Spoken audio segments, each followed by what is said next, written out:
Avez-vous déjà imaginé ce qu'était réellement la vie quotidienne à l'époque des empires rudes, grandioses et absolument impitoyables? Avez-vous déjà songé à être plongé, non pas en tant que souverain mais comme une personne ordinaire, dans un monde à la fois magnifique et brutal? Ce soir, nous voyagerons vers un tel endroit pour sentir la texture de la pierre antique sous vos pieds et entendre l'écho lointain de l'histoire. S'il vous plaît, fermez doucement les yeux. Laissez votre corps devenir lourd et doux. Que ma voix soit votre guide tandis que nous dérivons à travers le temps au cœur de l'Empire romain et trouvons une paix étrange et profonde dans ces recoins oubliés. Laissez-nous nous engager ensemble dans le voyage de ce soir. Vous ouvrez les yeux au bruit de cris, de poulets et d'un bébé qui pleure quelque part dans le couloir. Félicitations, vous venez de vous réveiller dans l'insula romaine, l'ancêtre de nos immeubles d'appartements. Pensez comme à une baraque à plusieurs étages, un véritable piège mortel, qui tient grâce à la poussière, au prier à une architecture plus que douteuse. Vous êtes probablement au 3e ou 4e étage, ce qui est une mauvaise nouvelle. Plus on monte, plus le locataire est modeste, et plus votre plafond risque de s'effondrer si quelqu'un renverse de l'huile d'olive au-dessus de vous. Votre chambre est petite, à peine plus grande placard de plein pied, avec des murs en pierre qui transpirent l'été et gèlent l'hiver. Il n'y a pas de fenêtre, juste un petit trou qui laisse entrer l'air, la fumée et parfois un pigeon. Le matelas est rembourré de paille et de poux, la couverture sent la laine humide et le regret. Il n'y a pas de meubles, pas de décoration, et certainement pas de cuisine. Cuisiner à l'intérieur est interdit. Un petit feu pourrait embraser tout le bâtiment et la réglementation incendie n'existe pas encore. Vos seules possessions sont une poterie d'argile, une tunique usée et peut-être un peigne en bois si vous vous sentez d'humeur chic. Il n'y a pas de toilette ni dans votre chambre, ni dans votre immeuble. Votre pot de chambre trône dans un coin, vous jugeant silencieusement. Vous devrez le descendre par des escaliers étroits et branlants pour le vider dans le caniveau de la rue, en espérant ne pas glisser et ajouter votre corps aux offrandes du matin. Ah, et les murs sont aussi fins que du papier à cigarette. Vous entendez votre voisin prier, tousser, disputer avec sa femme, et malheureusement, non pas qu'il se dispute avec sa femme, si vous voyez ce que je veux dire. L'air est lourd de fumée, de moisie et du parfum distinct de l'humanité non lavée. Quelqu'un cuit déjà du pain en bas, mais vous n'êtes pas invité. Les marchands ambulants crient les prix des figues et des boyaux de poissons. Un centurion au loin aboie des ordres à quelqu'un qui saigne probablement déjà. Vous n'êtes même pas encore sorti, et vous transpirez, vous grattez, et inhalez peut-être de la poussière de plomb de la plomberie. Bienvenue à la journée de travail romaine. Vous n'êtes pas un empereur. Vous n'êtes pas un gladiateur. Vous n'êtes qu'une âme parmi tant d'autres dans un immeuble surpeuplé, essayant de ne pas tomber dans les escaliers ni de courroucer un dieu de la ville avant midi, et il vous reste encore 20 heures à tenir. Maintenant que vous avez survécu à la descente des escaliers tordus de votre insula, il est temps de s'occuper de la 2e urgence du matin votre vessie. Il n'y a pas de salle de bain dans votre appartement bien sûr. Pas d'évier, pas de chasse d'eau, pas même un seau avec dignité. Au lieu de cela, vous marchez en traînant les pieds dans la rue, pot de chambre dans une main, modestie dans l'autre, vers la latrine à la plus proche, la version romaine des toilettes publiques. Et l'appeler public est généreux. C'est un club social pour inconnus qui n'ont rien entre les comptas visuels pendant leurs affaires. Vous arrivez devant un long banc de pierre avec des trous découpés. Sous le banc, un abreuvoir peu profond coule avec juste assez d'eau pour emporter la honte collective des classes inférieures de la ville. Vous vous asseyez si vous l'osez et espérez que la personne à côté de vous ne voudra pas discuter. L'intimité n'existe pas. Des portes, absolument pas. Les gens traitent ça comme une place du village avec une acoustique particulière. Des hommes d'affaires discutent des prix du grain accroupi. Un soldat à la retraite parle de sa sciatique. Pendant ce temps, vous essayez juste de ne pas regarder directement en face de vous, où un autre homme mâche des olives et ne rompt pas le contatax rise sur le giatto, rit le tersorion. C'est une éponge commune au bout d'un bâton, conservée dans un seau de vinaigre ou d'eau salée. En théorie, vous la rincez avant usage. En pratique, eh bien, disons que l'éponge a vu des choses indicibles. Vous essuyez avec hésitation et espérez que le vinaigre a fait son travail. Si vous avez de la chance, vous avez peut-être apporté votre propre chiffon. Si vous êtes riche, peut-être de la mousse. Mais il y a de fortes chances que vous ayez utilisé ce que tout le monde a utilisé et que vous portiez maintenant la honte silencieuse de l'hygiène partagée. Et si vous pensez pouvoir citer ce rituel en allant dans une ruelle, détrompez-vous. Le loi sur l'urination publique existe, les amendes sont bien réelles, et les forces de l'ordre romaines ne sont pas connues pour leurs avertissements subtils. Une fois que vous avez fini, vous vous lavez les mains, attendez, non. Il n'y a pas de savon, pas d'eau courante, juste un rinçage, dans le vu plus de bassin commun qui a un concours de poignées de main. Vous quittez la latrina vous sentant plus léger et un peu plus mort à l'intérieur. Mais bon, c'est Rome. Et maintenant, il est temps de prendre le petit déjeuner, si on peut appeler ça ainsi. Alors vous avez fait vos affaires matinales de patombelle et réussi dans une gouttière ni à vous faire arrêter. Impressionnant. Il est maintenant temps de prendre le petit déjeuner, le repas le plus important de la journée. À moins que vous ne soyez romain. Auquel cas c'est plus une formalité polie avant une journée de travail de misère. Bienvenue à Lientaculum. Un festin matinal romain qui se résume précisément à deux choses, du pain rassis et du vin coupé à l'auge. Parfois il y a du fromève, mais froide et surtout, il n'y a que de la déception. Oubliez le café, les Romains n'en avaient pas. Pas d'œufs, pas de bacon, pas de crêpes, et certainement pas de latte au lait d'avoine. Le petit déjeuner n'est pas censé être satisfaisant, il est censé ne pas vous tuer. Votre pain est probablement du panier rusticu, boule de grains et de gravier cochouteuse cuite hier ou avant-hier. Il est suffisamment dense pour être une arme et texturé comme du calcaire. Le vin est dilué car même, savez, soleil dans le lever d'uvre l'avant le lever était une mauvaise idée à moins d'être sénateur. Il n'y a pas de cuisine dans votre appartement, alors vous mangez ce repas debout dans la rue ou accroupi près d'une fontaine, aux côtés d'Orsiento si peu enthousiaste, mâchant du pain comme une écorce d'arbre sans saveur, si vous avez un peu d'huile ou une touche de garum. La célèbre sauce de poisson fermenté et salé de Rome, alors félicitations. Vous avez ajouté une horreur aromatique à votre repas déjà morne. Si vous êtes riche, vous avez peut-être des fruits ou du miel, mais ce n'est pas votre cas. Vous êtes un citoyen romain normal, juste assez riche pour ne pas être esclave et juste assez pauvre pour envier la cruche cassée de lait de chèvre de votre voisin. Parfois des vendeurs passent, proposant des beignets de pois chiches chauds ou des pâtisseries au miel, et pendant un instant vous ressentez de l'espoir. Mais vous vous souvenez que votre bourse plus vide que la sympathie d'un gladiateur. Alors vous mordez vos pains et faites comme si c'était du gâteau. Et c'est ainsi que la journée commence très avec des glucides. Une légère déshydratation et la réalisation croissante que vous êtes sur le point de marcher ces malles en sandales romaines avec rien d'autre des miettes rassis dans l'estomac et un léger bourdonnement du vin de la veille. Rien ne s'améliore pas, car maintenant il est temps d'aller travailler. Après votre copieux petit déjeuner de pain et de légère désolation, il est temps d'affronter la journée de travail romaine. Et soyons clairs, à moins d'être sénateur, un poète avec un mécène, ou l'un des rares chanceuses à avoir hérité des terres d'un oncle décédé héritier, vous travaillez dur. Vous pourriez être main-œuvre, porteur, potier, maçon, balayeur de rue ou, si votre chance est vraiment mauvaise, égoutier. Rome a besoin de beaucoup de roudus, de temples et thermes, et quelqu'un doit les construire. C'est quelqu'un, c'est vous, à main nue, sous le soleil, portant des sandales qui offrent le soutien de la voûte plan molle. La journée de travail romaine commence tôt, très tôt. Le soleil est à peine levé, mais le contremaître l'est déjà criant en latin et agitant un bâton.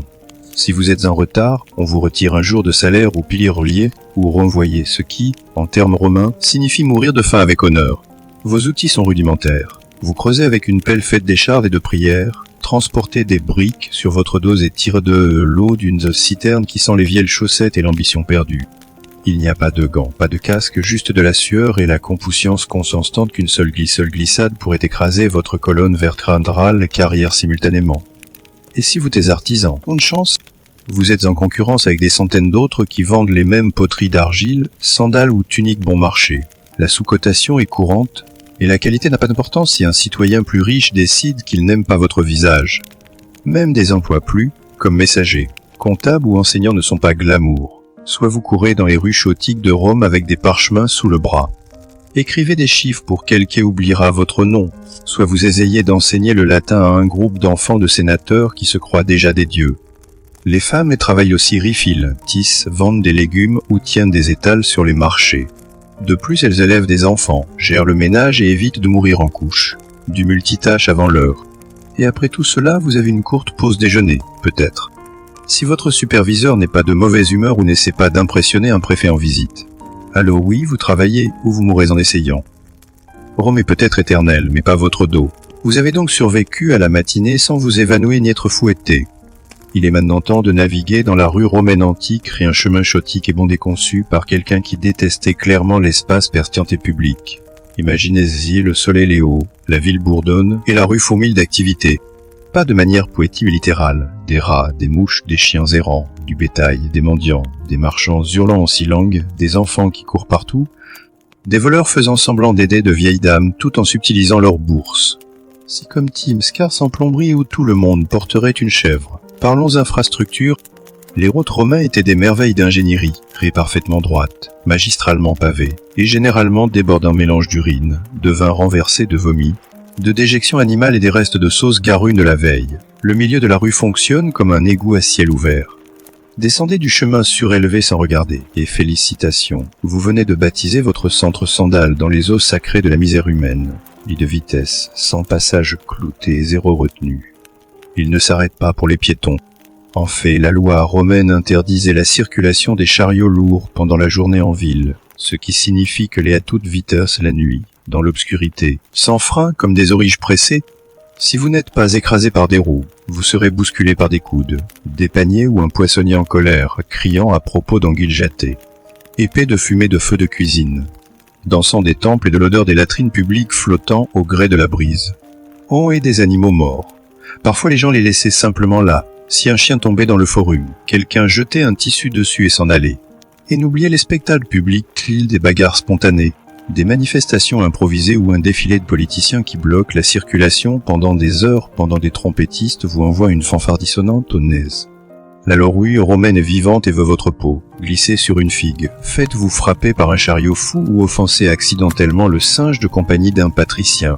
Et votre journée pourrait se terminer plus vite que celle de César aux ailes de Mars. Et vous essayez juste d'aller acheter des lentilles. Vous êtes en sueur, poussiéreux, et vous avez désespérément envie d'une éclaboussure de quelque chose de froid. La bonne nouvelle est vous vivez à Rome, une ville réputée Zactus pour Zactus, ces magnifiques merveilles d'ingénierie qui transportent l'eau douce des collines directement autour de l'Empire. La mauvaise nouvelle, cette eau ne se soucie pas de vous.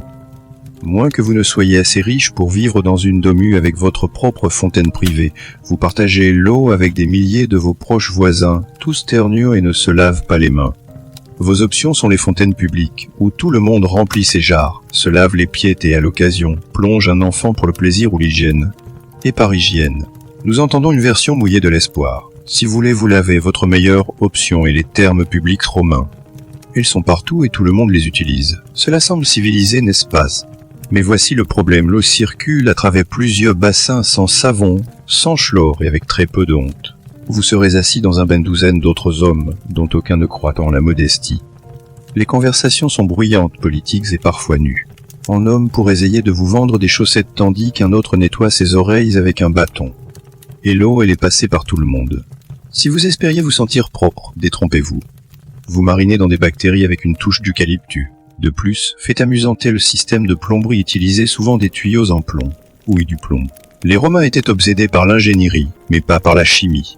Au fil du temps, cette plomberie intérieure pratique pouvait causer toutes sortes d'effets secondaires délicieux, l'anémie, la goutte, l'infertilité, si vous êtes vraiment chanceux, la folie. Vous voulez boire quelque chose de plus sûr, du vin. Sérieusement, l'eau était suspecte, surtout dans les districts plus pauvres où la contamination des latrines et de ruissellement était courante. Alors, le vin était dilué et consommé tout au long de la journée, pas par les hommes, les femmes, les enfants, car quel meilleur moyen de survivre à un empire qu'avec un léger bourdonnement. Alors oui, Rome a acheminé l'eau dans la ville avant que la majeure partie du monde ne sache ce qu'était un tuyau. Mais pour le citoyen, c'est un pari à chaque fois que vous buviez, vous baigniez ou vous rinciez les orteils. Profitez de vos actus. Mais ne leur faites pas confiance. Bienvenue dans l'Empire romain, où la douleur n'est pas seulement une possibilité, si la musique de fond de toute votre vie. Vous vous cognez un orteil, de glace, pas d'analgésique. Vous serrez les dents et continuez jusqu'à ce que ça guérisse mal ou que ça tombe. Vous vous cassez un os, vous l'enveloppez d'un chiffon sale et essayez de ne pas respirer trop fort. Vous avez une écharde. Bonne chance. C'est ainsi que les infections commencent. Et comment vous pourriez finir? La société romaine n'était pas très portée sur le confort. Il n'y avait pas d'outils ergonomiques, pas de chaises rembourrées, pas de concept de se ménagère. Si vous étiez mauvre, vous souleviez des briques avec une hernie et une prière. Si vous étiez soldat, vous marchiez 20 par jour par avec piqûre de scorpion sur la cuisse. Si vous étiez une femme en couche, ayez un bienvenu à l'agonie. Votre sage-femme connaissait peut-être une incantation, c'est à peu près tout. Chaque partie de votre corps était à une fausse démarche de devenir une plaie verte ou un conte moralisateur. Et à moins de vivre près d'un temple avec un prêtre très dévoué, vos meilleures options étaient les pommades maison, la fumée d'herbe, ou simplement ignorer le problème jusqu'à ce qu'il se rayait résolu dans une tombe. L'anesthésie n'existait pas. Les opérations étaient effectuées pendant que vous criez dans un bloc de bois. Le pôle disloqué.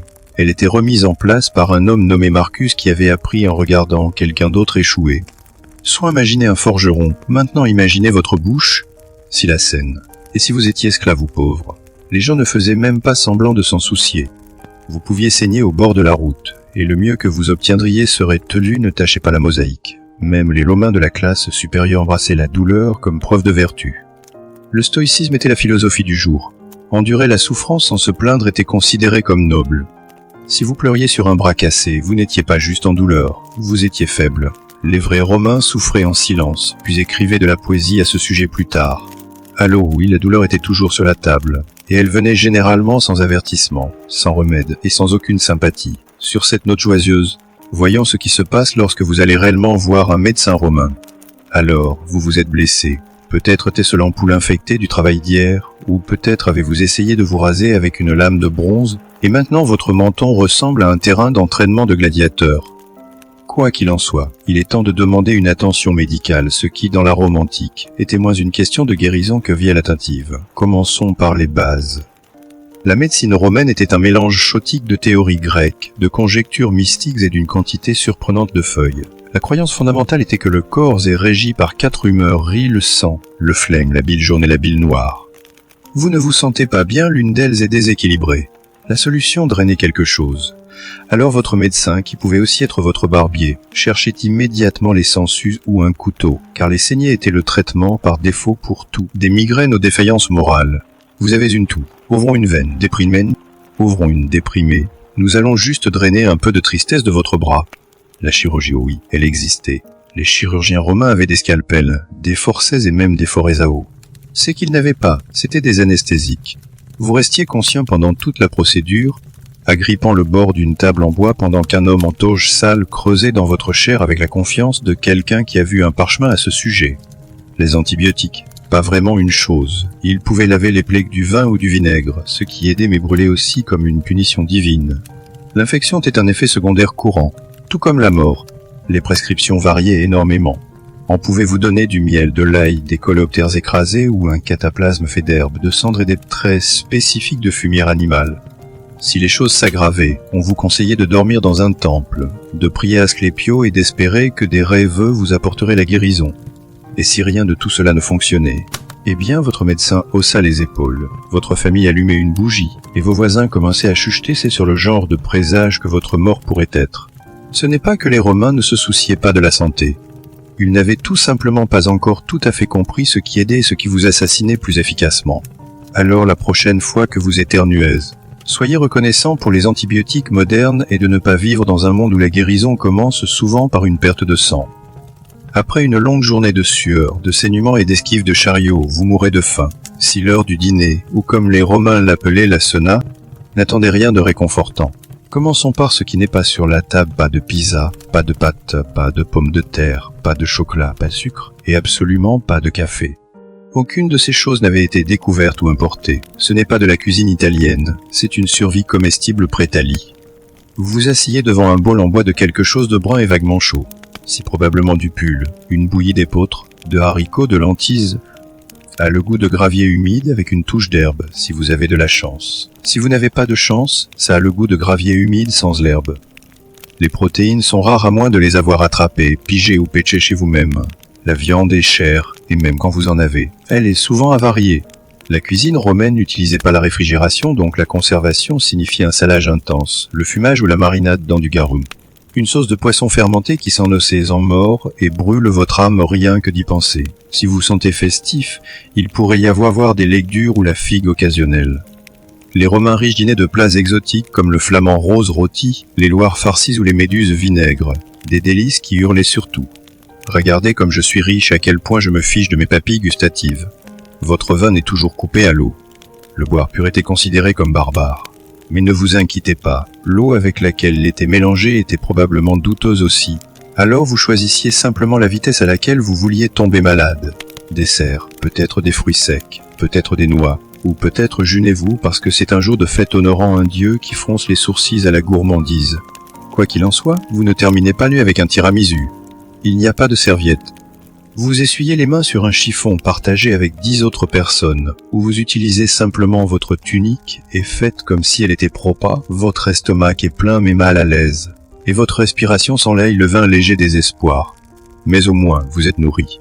Maintenant, Tout ce que vous avez à faire est de survivre à la vie nocturne romaine, et croyez-moi, ce n'est pas une promenade relaxante. Après une longue journée de saleté, de labeur et de sauce de poisson, vous espérez peut-être un peu de loisirs, quelque chose pour vous jeter les idées de vos appartements délabrés et de l'égout à ciel ouvert dehors. Eh bien, bonne nouvelle, vous êtes à Rome, où le divertissement est partout. Mauvaise nouvelle, la majeure partie est horrifiante. Commençons par l'événement principal, le Colisée, le joyau de l'ingénierie romain, là où votre âme meurt doucement. Si là que les foules se rassemblaient pour voir des hommes se poignarder pour le sport, des animaux sauvages dévorer des criminels, et parfois, si l'empereur se sentait dramatique, reconstituer des batailles navales complètes avec de l'eau réelle et de vraies noyades. L'entrée était gratuite, ce qui semble généreux jusqu'à ce que vous réalisiez que c'est gratuit parce que l'État veut vous distraire, pendant que le Sénat augmente les taux et annexe discrètement l'Arménie. Vous êtes serré entre des inconnus en sueur, acclamant un gladiateur qui perd un membre. Il y a du sang, du sable et des écusionnels publics, un flair supplémentaire. Mais applaudissez, ne savez pas pourquoi. Vous vous sentez un peu sensible? Préférez le théâtre. Dirigez-vous vers l'amphithéâtre pour une pièce romaine. Peut-être une tragédie écrite en latin que vous comprenez à peine, ou une farce si grivoise que la chute implique quelqu'un prétendant saouler Jupiter avec une saucisse. La subtilité n'est pas le point fort des Romains. Si vous vous sentez sportif, essayez le cirque Maxime. Les courses de chars étaient rapides, palpitantes et régulièrement fatales. Il n'y avait pas de garde-corps, pas de casse et beaucoup de cris. Les accidents étaient inévitables et spectaculaires, et la foule adorait ça. Ils étaient là pour la violence et les paris. Ne supportez pas la mauvaise équipe, à moins d'être prêt à vous battre pour rentrer chez vous. Et puis il y a le divertissement de rue cracheurs de feu, acrobates, musiciens, escrocs et l'occasionnelle tirade philosophique d'un homme pieds nus qui n'avait rien à perdre.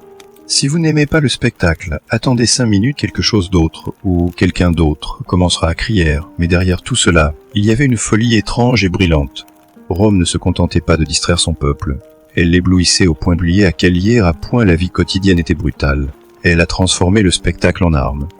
Et si cela ne vous engourdissait pas assez, il y avait toujours plus de vin. Maintenant, faisons un tour du côté de la justice à la romaine.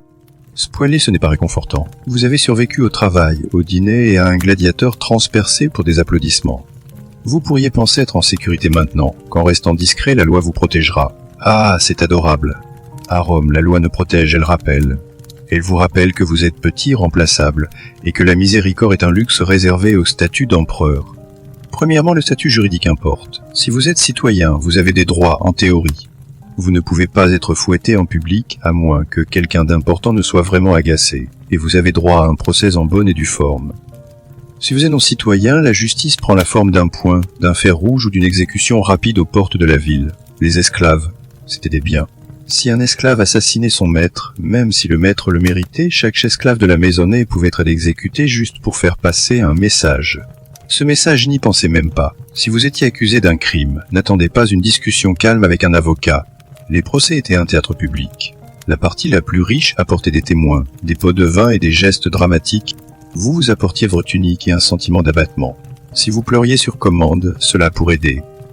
Si vous n'aviez pas de mécène, vous priez Jupiter et espériez que le magistrat n'avait pas la gueule de bois. Les punitions étaient conçues non seulement mais pour dissuader. Les voleurs pouvaient être marqués au fer rouge ou avoir les mains cassées. Les menteurs pouvaient se faire percer la langue. La fraude, flagellation publique exige si vous aviez de la chance. Et si vous insultiez l'empereur, ce n'était pas la prison, c'était la mort, généralement créative.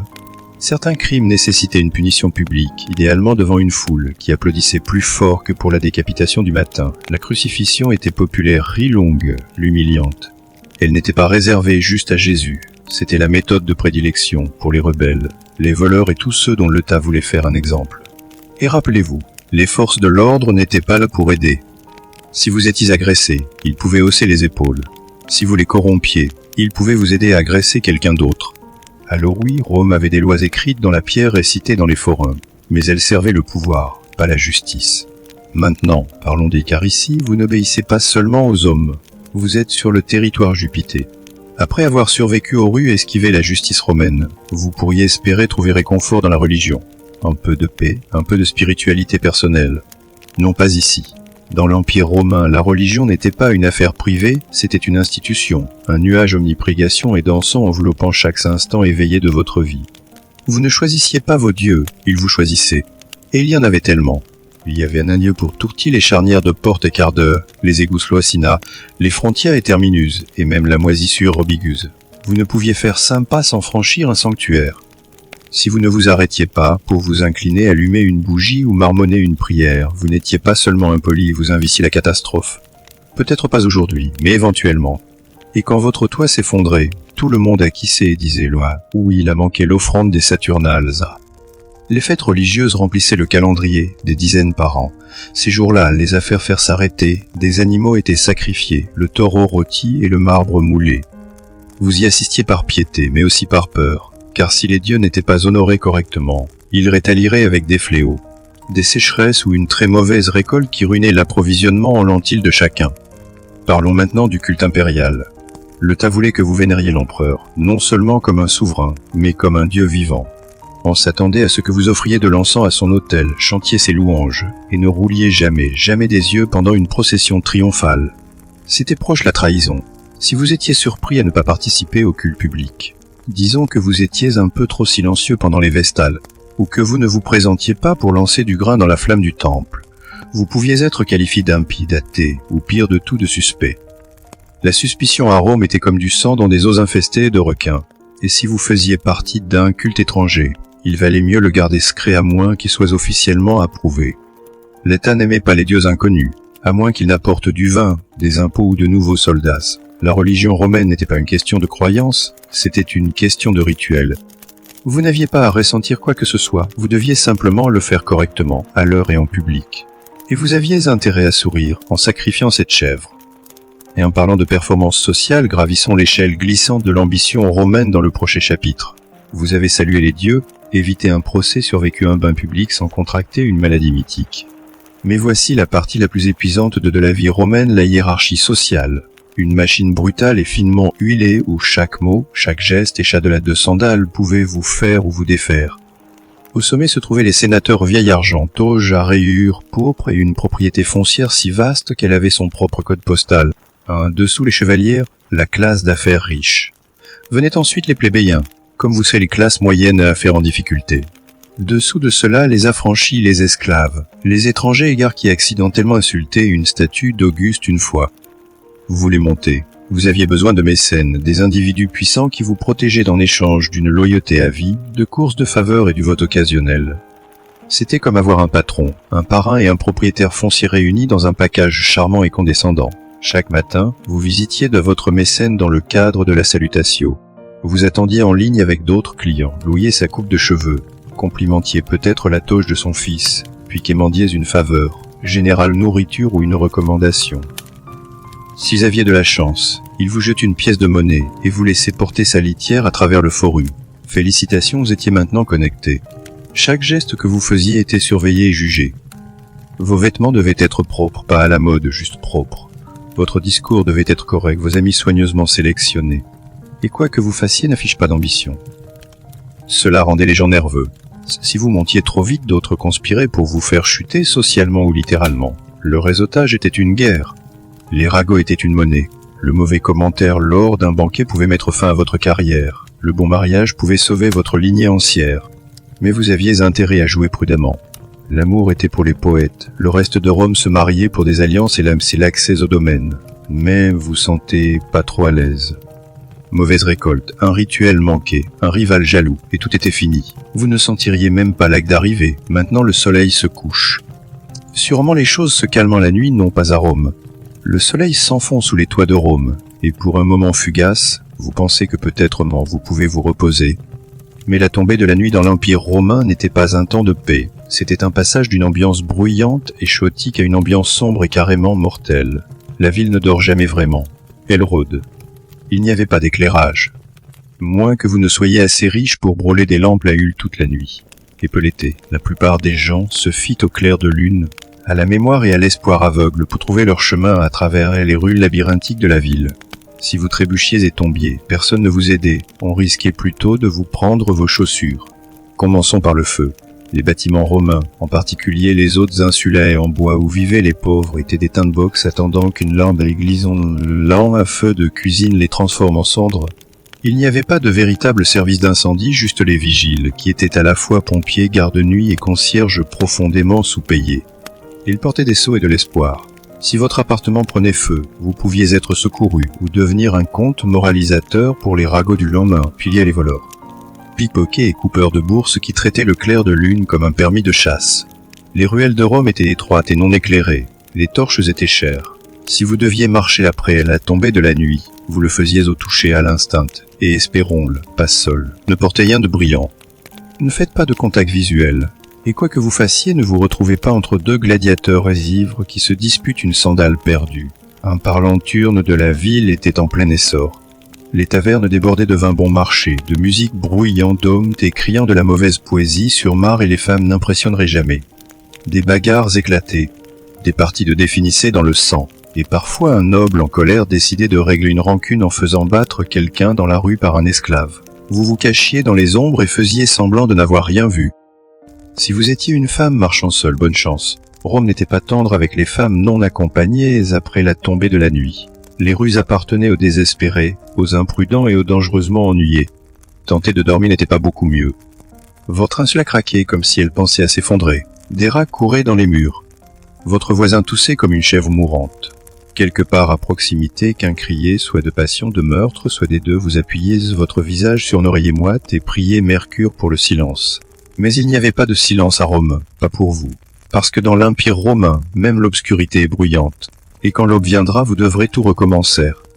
Vous vous êtes réveillé dans une insula délabrée, avez survécu aux toilettes publiques, au trafic de chars, aux gores de gladiateurs, au plomb à l'empoisonnement, aux sangsues, aux fêtes religieuses, aux toits en feu et lentilles à moitié cuites trempées dans de la sauce de poisson fermenté. Vous vous êtes incliné devant des dieux ne preniez pas, avez obéi à des lois qui ne vous protégeaient pas, et avez dormi malgré les émeutes, les rats et l'occasionnelle décapitation publique. Vous êtes sale, fatigué, peut-être infecté et émotionnellement marqué par l'éponge commune. Et ce n'est qu'une journée. Duriez-vous une autre journée? Honnêtement, non. Vous ne tiendriez pas. La plupart des humains modernes, avec notre climatisation, nos antibiotiques et nos fenêtres de livraison de 5 minutes, s'effondraient avant le déjeuner. Vous abandonneriez avant le 2e tour de Garum. Et pourtant, les Romains l'ont fait pendant des siècles.